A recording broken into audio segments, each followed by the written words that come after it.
ছোট্ট বন্ধুরা, তোমরা তো আগের ভিডিওতে দেখেছো রিঙ্কি রূপাদের জাদু থালাটা চুরি করে নিয়ে গেছে। রূপা, গুলটে, তোরা শিগগির আয়, দেখ কি সর্বনাশ হয়েছে। কি হয়েছে মা, কি হয়েছে? দেখ কি সর্বনাশ হয়েছে, এইখানে জাদু থালাটা নেই রে। আমি সারা বাড়ি খুঁজলাম, কোথাও পেলাম না। তোরা কি কোথাও রেখেছিস? মা, আমি তো থালাটা একটু ভালো করে দেখবো বলে সকালবেলা বারান্দায় নিয়ে গেছিলাম, তারপর ওইখানেই ভুল করে রেখে রথ টানতে চলে গেছিলাম। কি সর্বনাশ! আমি বারবার করে বারণ করেছিলাম থালাটা নিয়ে কেউ বাইরে বেরোবি না। কিন্তু মা, ওখান থেকে তো থালাটা কোথাও যাওয়ার কথা না। আর ওর কি হাত পা গজালো নাকি যে ও কোথাও চলে যাবে? তুমি ভালো করে খুঁজেছো তো? আমি সারা বাড়ি তন্ন তন্ন করে খুঁজেছি, ওই থালাটা কোথাও নেই। ভাবলাম এবার বুঝি আমাদের দুঃখ একটু হলেও কমবে। হে ভগবান, এই যদি তোমার ইচ্ছা ছিল তাহলে দিলেই বা কেন, আর কেড়েই বা নিলে কেন? না না মা, ভগবান দিয়েছে ঠিকই, কিন্তু ভগবান কেড়ে নেয়নি। আমি সবটা বুঝতে পারছি, ওই থালাটা চুরি করা হয়েছে। মানেটা কি? ওই থালাটার কথা আমরা চারজন ছাড়া আর কেউ জানে না, তাহলে কে চুরি করবে? রিঙ্কি চুরি করেছে মা। কি উল্টো পাল্টা বলছিস? ও জানবে কি করে ওই থালার ব্যাপারে? আর চুরিটা করলোই বা কখন? ও তো তোদের সাথে রথ টানতে গেছিল। না মা, ও রথ টানতে যায়নি। তাহলে শোনো, আমি যখন ওকে রথ টানার কথা বলতে গেছিলাম তখন ভুল করে ওই থালাটার কথা ওকে বলে ফেলেছিলাম। ওই থালাটা চুরি করেছে মা, আমি সবটা বুঝতে পারছি। তাই ভাবি, ও রথ টানবে বলে কত খুশি ছিল, আমাদের বাড়ি আসলো, এসেও ও রথ টানতে যায়নি। এখন আমি সবটা বুঝতে পারছি ও কেন রথ টানতে যায়নি। আমি তোদের বারবার করে বারণ করেছিলাম ওই থালাটার কথা যেন কেউ না জানে। দেখলি তো মায়ের কথা না শুনলে কি হয়। আমার জন্য থালাটা হারিয়েছে, আমি তোমাকে কথা দিচ্ছি মা, আমি ওই থালাটা ফিরিয়ে আনবো। আর যে চুরি করেছে সেই এসে ফেরত দিয়ে যাবে। চল ভাই, আমরা ওদের বাড়ি গিয়ে দেখি ওরা কত টাকা জমাচ্ছে। হ্যাঁ দিদি, চল চল। এই বলে তো রূপা আর গুলটে গেল রিঙ্কিদের বাড়িতে, আর গিয়ে দেখে রিঙ্কি আর ওর মা টাকা নিয়ে ছড়াছড়ি করছে। আচ্ছা, আমাদের থালাটা চুরি করে তোরা মজা করছিস? দাঁড়া, তোদের দেখাচ্ছি মজা। শোন ভাই, বুঝলি, এখন চল বাড়ি যাই। এই বলে তো গুলটে আর রূপা বাড়ি চলে গেল। কি রে, বাড়ি চলে এলি?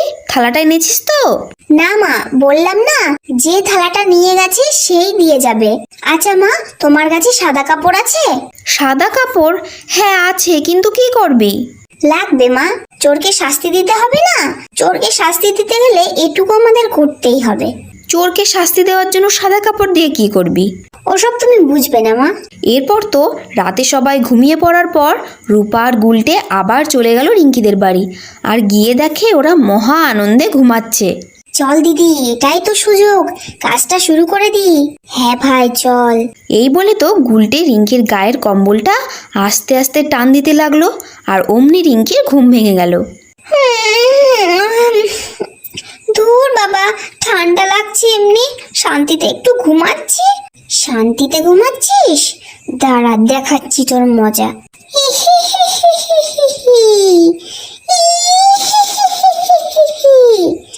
কিরে, লোকের জিনিস চুরি করে শান্তিতে ঘুমাচ্ছিস?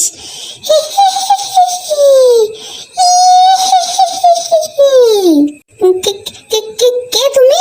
কে তুমি? ওরে বাবা রে, ভূত ভূত! ওরে বাবা রে, বাঁচাও! আজকে তোর ঘাড় মটকাবো। লোকেদের জিনিস চুরি করা, তোকে আজকে কেউ বাঁচাতে পারবে না। আমি কিছু চুরি করিনি, আমি কিছু চুরি করিনি। আবার মিথ্যে কথা বলছিস? দেখবি দেখবি তোর ঘাটটা মটকাবো, দেখবি। না না না না না, আমায় কিছু করো না গো। কিন্তু তুমি কি করে জানলে যে আমি থালাটা চুরি করেছি? আরে, আমি সব জানি। ওই থালাটা তো আমার, আমি রূপাদের বাড়ি পাঠিয়েছিলাম। আচ্ছা আচ্ছা, ঠিক আছে, আমার ভুল হয়ে গেছে গো। আমি আর কোনোদিন কারোর জিনিস চুরি করব না। আমি কালকে সকাল হলেই থালাটা রূপাদের বাড়ি দিয়ে আসবো। ঠিক বলছিস তো? হ্যাঁ গো, আমি ঠিক বলছি, আমাকে ছেড়ে দাও। যদি মিথ্যে কথা বলিস তাহলে তোকে আর কেউ বাঁচাতে পারবে না। সকাল হলেই থালাটা রূপাদের বাড়িতে দিয়ে আসবি। হ্যাঁ হ্যাঁ আসবো, সকাল হলেই দিয়ে আসবো। লোকের জিনিস চুরি করেও বিপদে পড়েছি। বাবা গো, আর কোনোদিন লোকের জিনিস চুরি করবো না। এই বলে তো রূপা আর গুলটে বাড়ি চলে গেল। আর সকাল হলেই রিঙ্কি থালাটা নিয়ে হাজির রূপাদের বাড়ি। কাকিমা, ও কাকিমা, কাকিমা। এত সকালে আবার কে ডাকছে, দেখি তো গিয়ে। এই বলে তো রূপার মা বাইরে বেরিয়ে এসে দেখে রিঙ্কি বাইরে দাঁড়িয়ে আছে। ও রিঙ্কি, বল কি বলবি এত সকালে? এই নাও গো কাকিমা তোমাদের থালাটা, আমি ভুল করে নিয়ে চলে গেছিলাম, আমাকে ক্ষমা করে দাও গো। না বলে কারোর জিনিস নেওয়াটাকে অন্যায় বলে, বুঝলে তো রিঙ্কি? এরকম করতে নেই। তো বন্ধুরা, তোমরা তো দেখতেই পেলে, এইভাবে রূপা আর গুলটের বুদ্ধিতে থালাটা ওরা আবার ফিরে পেল। আজকের ভিডিওটা তোমাদের কেমন লাগলো কমেন্টে অবশ্যই জানিও। আজকের মতো সবাইকে টাটা, সকলে ভালো থেকো।